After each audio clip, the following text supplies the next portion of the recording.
Righteous Felon Craft Jerky is the official jerky of Belly Up Sports. For over a decade, Righteous Felon Craft Jerky has led the American meat snack revolution by concocting delicious, adventurous, U.S.-sourced jerky recipes for uncompromising carnivores across the country. With 15 different flavors to choose from, Righteous Felon has all jerky lovers covered, and by using promo code BELLYUP, you will get 15% off your purchase at righteousfelon.com. Do your taste buds a favor today and rip into a bag of Righteous Felon jerky. Semifinals for the Europa League. Europa League is a little bit boring.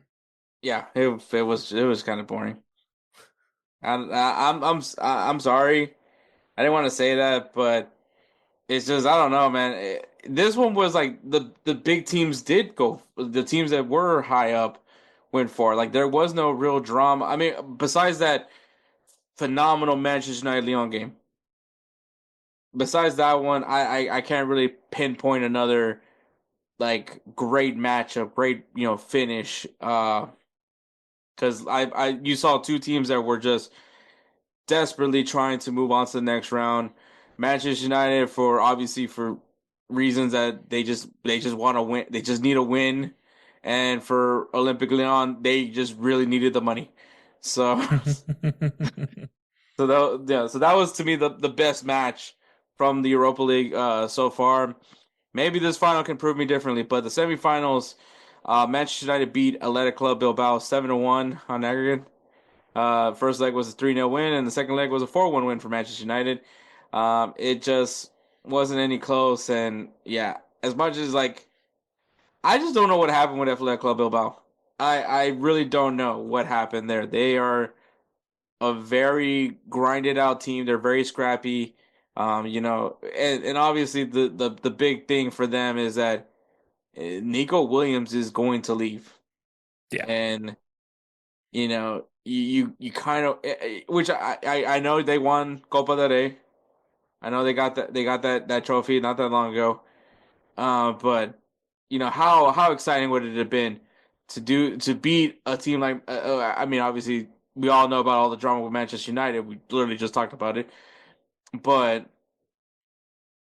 I don't know, man. It's such a bummer, right? Because you're like, if there was a time to take advantage of a team that's down bad, a team that's in a full identity crisis, and you get shellacked by that team. Mm-hmm.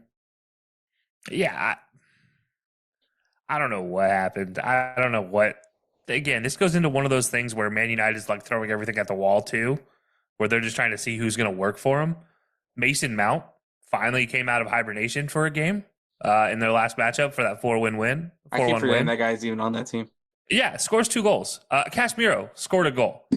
Rasmus Højlund scored a goal. The guy who doesn't score as a striker scored a goal. Like it's been one of those tournaments for Man United where they just everything's clicking for them. And look, Casemiro's on a 2-game scoring streak in the Europa League. How crazy is that to hear? I have a hard time looking at this and thinking like Man United's going to figure themselves out. But if there's ever a moment where you're like potentially have hope that they can figure it out, it's from a run like this in the Europa League. And obviously, again, for the same reasons I just talked about Chelsea, I don't have hope they do that. But for Man United fans, if you're going to have hope, you hope it starts here in a Europa League where you can figure it out. How many times are we going to say this? Because they did it also with last year with the FA Cup. I don't know, because I feel like if there's a equivalent version of what the Dallas Cowboys are in the world, I think Man United fans are the same, where they're just hopelessly optimistic for the same reasons. I speak as a Dallas Cowboys fan, so trust me, I can tell you from experience.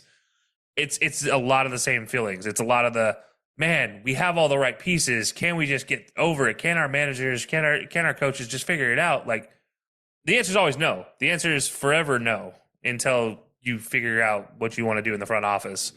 But yeah, like for United so far in this run, it's been a perfect run for them for what they could ask for. After that Lyon game, it seems like they figured it out getting through this tournament. But yeah, I don't know if that's going to pay off here in the final, but I think for now, it seems like all the pieces are working. Bruno Fernandes is looking great. Rasmus Højlund looks good. Casemiro looks good. The pieces look good, but can they stay that way? I don't know.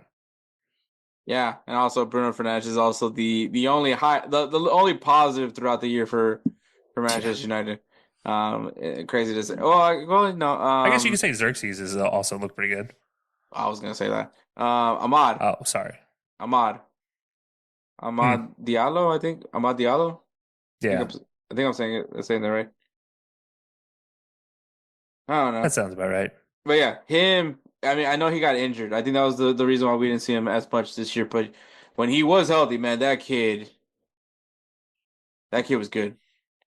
And he's probably younger than me, so it's fair to say it's fair for me to call him a He did kid. make an appearance in the first matchup for sure against Athletic Club Bilbao. Okay, so he's yeah, I believe he's back to 100%. Yeah. But yeah, maybe it's clicking, man. We'll see what happens with Manchester United. I kind of hope so. It doesn't feel like like you just talked about it. Like it feels like every time Man United goes on a streak like this, you're just like, I don't want to say it, but I have to say the words. Maybe they figured it out. It's like it just doesn't end. Yeah, but I mean, what else do you want me to say at this point? Like, I mean, I know. I said the same thing. That's the thing is like I don't know what else we could say. Like you scratched your head with this team. It's just I mean, nothing makes sense anymore for them. if it kind of, I guess, sticking with the Dallas Cowboys comparison, like you should be beating a certain team. Okay, well, I don't know how they did last year against the Giants, but like you should beat the Giants. As bad of a dumpster fire that they are, and I guess in in some aspect, maybe you should be beating clubs like Athletic Club Bilbao, and well, seeing Kelcey shake his head makes me think that they did not beat the New York Giants. I think Um, they beat them once. I don't think they beat them both games. All right, well, Manchester United did it on both games. So, Yeah. so if we're gonna look at judging off the Dallas Cowboys, I think progress.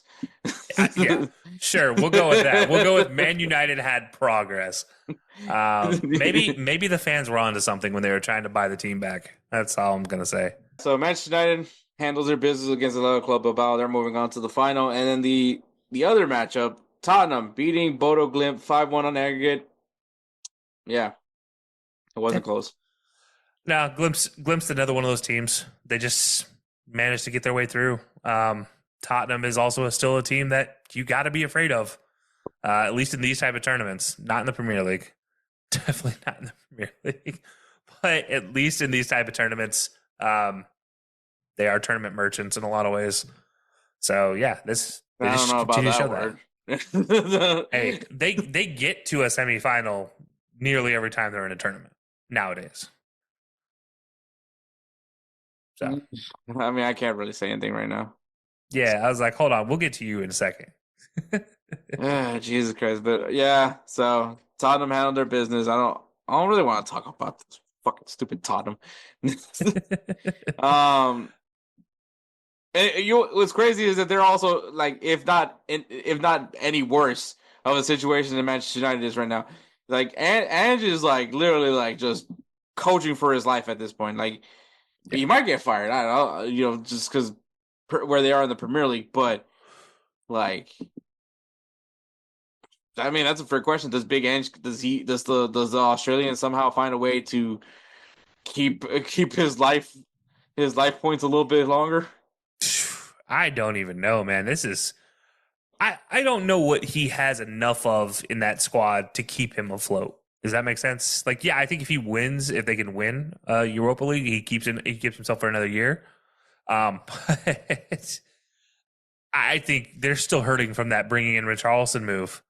As much as Richarlison has been their only offense at times, he has still also been their greatest problem at times. And you spend so much money on him. You don't really have a choice. But yeah, I don't know if he sticks around, but I think if they can manage to pull some victory off here, yeah, there's absolutely an opportunity to keep him around. You have your work cut out for you is the best way I could put that. Yeah, I think obviously your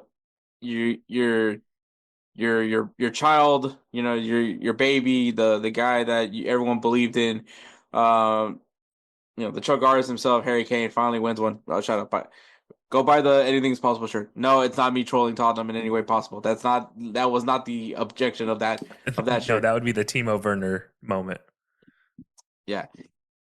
Yes, guys, no, that shirt is genuine. That is us celebrating Harry Kane's first trophy, probably his only trophy, but it's a trophy nonetheless. He got one. You know, now he doesn't have to think about that one trophy he got in the preseason tournament with Tottenham. Like he got a real one. You mean the one in America? Is that the one that they won? No, I thought it was some random. It was some random one over. I think in Portugal. Anyways, but yeah, so Harry Kane leaves. You know, goes to an ideal situation where he was gonna eventually win a trophy. I mean, it was weird that a team went undefeated in his first year. That was just kind of funny, but I Mhm. mean, but yeah, he got his trophy. He got his alluded trophy in Tottenham.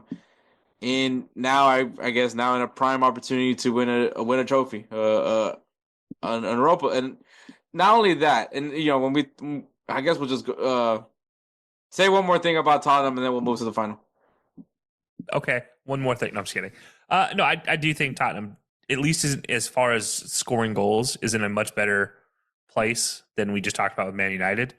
Dominic Solanke has been figuring it out. Also, don't forget Heung-min Son is still on the team. You still have James Maddison as two guys still scoring goals. Believe it or not, Kulusevski has gotten a goal, so he's still playing well. Johnson has gotten a couple goals, so Pedro Porro, of all guys, has scored 2 goals in this tournament.